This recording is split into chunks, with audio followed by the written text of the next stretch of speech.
Jadi apakah boleh kita menulis tanpa harus melakukan riset?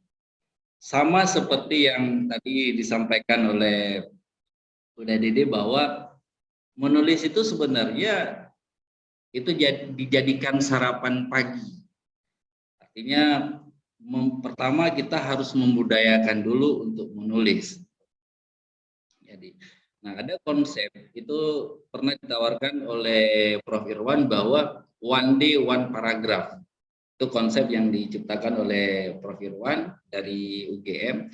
Itu one day one paragraph dan itu sudah menjadi program beliau dari tahun 2020 sampai sekarang itu 2021 dan itu sampai sekarang itu masih berlangsung dan sudah pembukaan kelas baru 2022.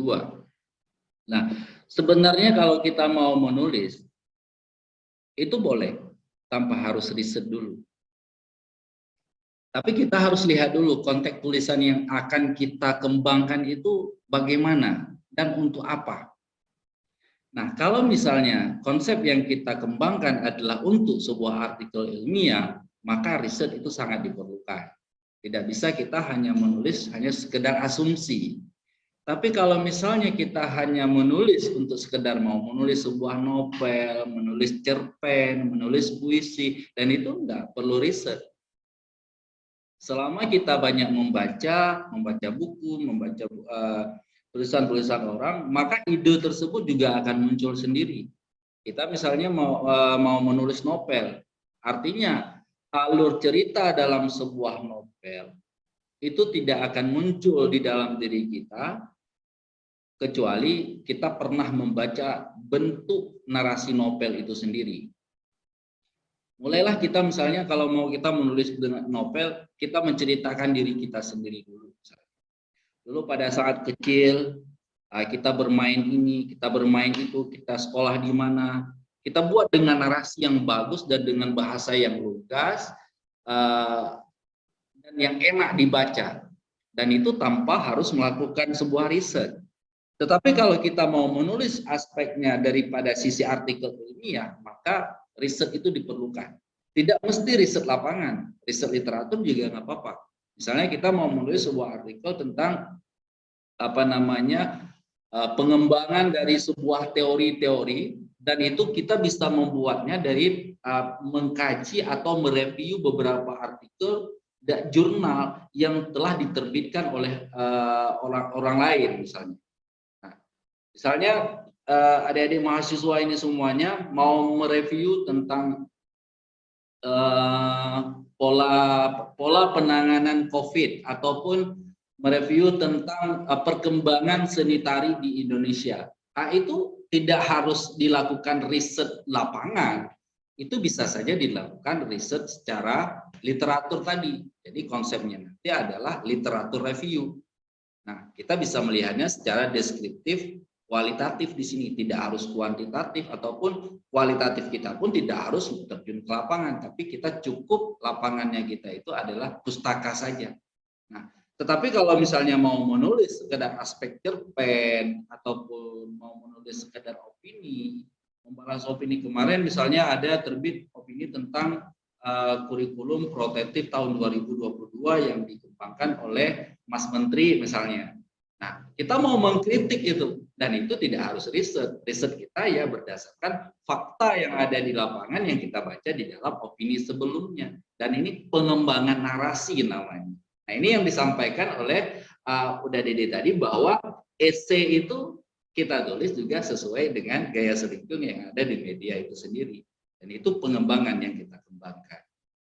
Nah, sedangkan untuk pertanyaan yang kedua ya, nanti mungkin untuk pertanyaan pertama bisa dilanjutkan oleh Uda Dede. Nah, bagaimana caranya memilih topik yang tepat sebelum kita menulis ya? Tadi di awal-awal saya juga pernah ada saya sebutkan bahwa kita menulis tersebut memang bukan berdasarkan apa yang kita pikirkan atau bukan berdasarkan apa yang kita harapkan. Tapi kita mulai dari sebuah fenomena. Fenomena apa yang ingin kita kaji? Apa pentingnya fenomena tersebut? Kemudian bagaimana fungsinya, bahayanya? Nah, ini topiknya yang kita. Artinya kita harus membuat dulu sebuah gap research. Kalau di dalam ilmu metodologi di situ adalah coba kita bandingkan dulu antara dasen dan dasolennya yang terjadi sekarang dengan yang seharusnya terjadi. Kita cari dulu kesenjangannya. Nah, makanya ini mohon maaf ya, memang ini pengalaman saya nih, udah Dede di kampus, banyak sekali mahasiswa itu, Pak, apa judul yang bagus yang kita tulis ya Pak? Semua mencari judul. Nah, ini sebenarnya ada sebuah kesalahan konsep di dalam menulis. Nah, khususnya untuk menulis skripsi, menulis artikel, kita tidak perlu mencari judul. Yang perlu dicari itu adalah masalah, karena kita warga Indonesia itu adalah orang-orang yang suka mencari masalah. Nah, cari dulu masalahnya apa.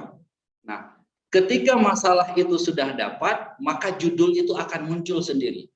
Dari satu masalah saja kita bisa memunculkan sampai 3 bahkan 4 judul kita bisa menciptakan dari situ. Nah, ini yang saya sebut tadi. Kalian sudah punya masalah di dalam skripsi, kita sudah punya beberapa variabel di dalam skripsi, maka variabel itu saja yang kita kembangkan.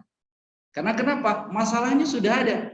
Nah, ini yang saya katakan bahwa dasen sama dasolen itu memang harus dibandingkan. Yang terjadi sekarang dengan yang seharusnya terjadi. Contoh kasus nih sekarang yang paling paling menarik sekarang ini adalah dengan munculnya ibunya COVID ya, yang disebut dengan Omikron. Kalau kemarin mungkin bapaknya COVID, sekarang udah Omikron. Banyak yang memplesetkan bahasa itu menjadi Omikron. Jadi ibunya COVID. Nah, jadi sampai ada yang membuat sebuah plesetan, nonton TV pun harus polikron sekarang. Jadi dari istilah politron. Nah, ini sebenarnya juga menarik diangkat sebagai topik.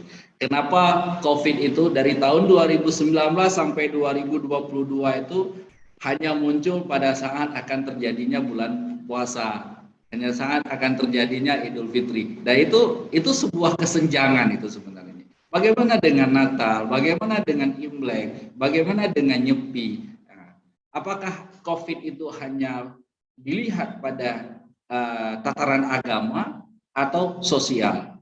Nah, ini kalau misalnya saya sebagai orang pendidikan ataupun orang sosial. Nah, begitu juga dengan tari tadi. Tadi sempat disinggung juga oleh Uda Dede bahwa pengembangan daripada Ratu Jaro tersebut itu adalah sebenarnya bukan dari sisi tarinya, tapi dari sisi kostumnya, dari sisi banyak geraknya, bahkan syair yang dinyanyikan di dalam tarian tersebut, dan itu sebenarnya modifikasinya. Nah, permasalahan itulah yang kita angkat sehingga dia menjadi sebuah topik yang menarik.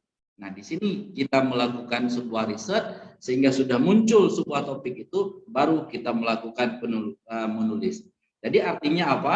Sebelum kita memilih topik yang tepat, maka kita harus mencari dulu masalahnya. Apa yang kita pikirkan?